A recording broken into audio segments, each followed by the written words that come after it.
Tolak penyakit tumor, aku tolak penyakit minum. Penderitaan penyakitku aku percaya sesungguhnya sudah diangkat, sudah diselesaikan di atas kayu salib. Dalam nama Tuhan Yesus Kristus, inilah tubuh Yesus Kristus, inilah tubuh Yesus Kristus, inilah tubuh Yesus Kristus, inilah tubuh Yesus Kristus, inilah tubuh Yesus Kristus, tubuh Yesus Kristus, inilah tubuh Yesus Kristus, inilah tubuh Yesus Kristus, inilah tubuh Yesus Kristus, inilah tubuh Yesus Kristus, inilah tubuh Yesus Kristus, tubuh Yesus Kristus, inilah tubuh Yesus Kristus, inilah tubuh Yesus Kristus, inilah tubuh Yesus Kristus, inilah tubuh Yesus Kristus, inilah tubuh Yesus Kristus, inilah tubuh Yesus Kristus, inilah tubuh Yesus Kristus, inilah tubuh Yesus Kristus, inilah tubuh Yesus Kristus, inilah tubuh Yesus Kristus, inilah tubuh Yesus Kristus, inilah tubuh Yesus Kristus, inilah tubuh Yesus Kristus, inilah tubuh Yesus Kristus, inilah tubuh Yesus Kristus, inilah tubuh Yesus Kristus, inilah tubuh Yesus Kristus. Kita makan.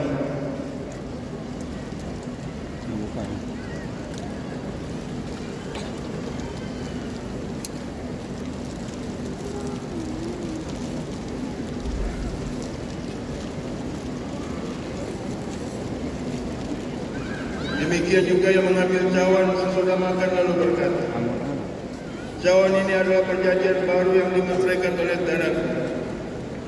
Berbuatlah ini setiap kali kamu meminumnya.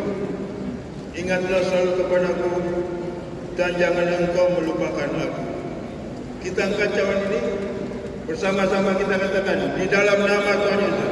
Inilah darah Yesus Kristus yang tercurah dari atas kayu salib sebagai perjanjian yang baru dan kekal. Pertama, untuk mengampuni dosa-dosaku dan setiap pelanggaranku. Kedua, untuk menguduskan agar aku bersama keluarga berkumpul di bumi, berkumpul di sorga. Punya rumah di bumi, punya rumah di sorga. Ketiga, aku merejanji firman Tuhan. Oleh bilur-bilurnya, oleh darahnya penyakitku disembuhkan. Pada saat ini aku percaya, aku tidak sakit-sakitan. Aku tolak tergabah di meja operasi. Aku tolak tergabah di ruang ICU. Aku tolak penyakit jantung, aku tolak penyakit kanker, aku tolak penyakit tumor, aku tolak penyakit meum, aku tolak pendarahan, aku tolak cuci darah, aku tolak sakit ginjal, aku tolak sakit migrain, aku tolak sakit darah tinggi dan rendah, aku tolak sakit diabetes, aku tolak celaka, aku tolak malapetaka, aku tolak maut, aku tolak stroke, aku tolak pikun, aku tolak virus-virus. Penderitaan penyakitku aku percaya disembuhkan oleh darah Yesus. Tuhan menyatakan bahwa perjamuan kudus ini lebih dari roti mana. Aku tolak miskin, aku tolak bangkrut, aku tolak kutuk-kutuk resesi ekonomi, pekerjaanku, masa depanku, keluargaku, rumah tanggaku mendekati Tuhan. Jadi kepala bukan ekor, dia bukan turun. Apapun yang aku kerjakan, aku percaya dibuat Tuhan menjadi berhasil. Karena sesungguhnya penderitaan penyakit itu sudah ditahirkan, sudah disembuhkan oleh darah Yesus. Dalam nama Tuhan Yesus Kristus, inilah darah Yesus Kristus, inilah darah Yesus Kristus, inilah darah Yesus Kristus, inilah darah Yesus Kristus, inilah darah Yesus Kristus, inilah darah Yesus Kristus, inilah darah Yesus Kristus, inilah darah Yesus Kristus, inilah darah Yesus Kristus, inilah darah Yesus Kristus, inilah darah Yesus Kristus, inilah darah Yesus Kristus, inilah darah Yesus Kristus, inilah darah Yesus Kristus, inilah darah Yesus Kristus. Inilah dari Yesus, inilah dari Yesus, inilah dari Yesus, inilah dari Yesus, inilah dari Yesus, inilah dari Yesus, inilah dari Yesus, inilah dari Yesus, inilah dari Yesus, inilah dari Yesus, inilah dari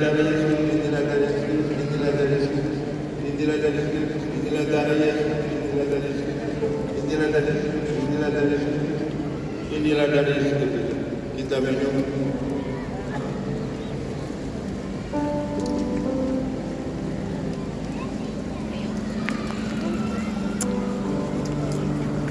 Mari setiap kita boleh mengucap syukur telah menerima tubuh dan darah Tuhan Yesus.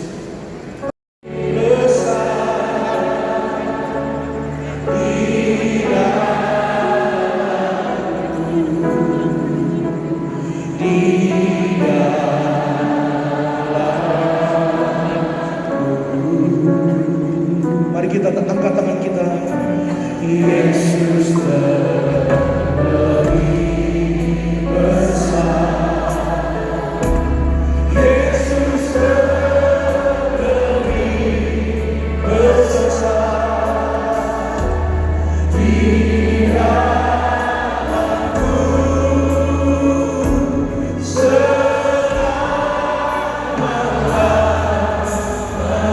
kita berikan pujian tepuk tangan yang paling meriah buat kasih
kita tundukkan kepala.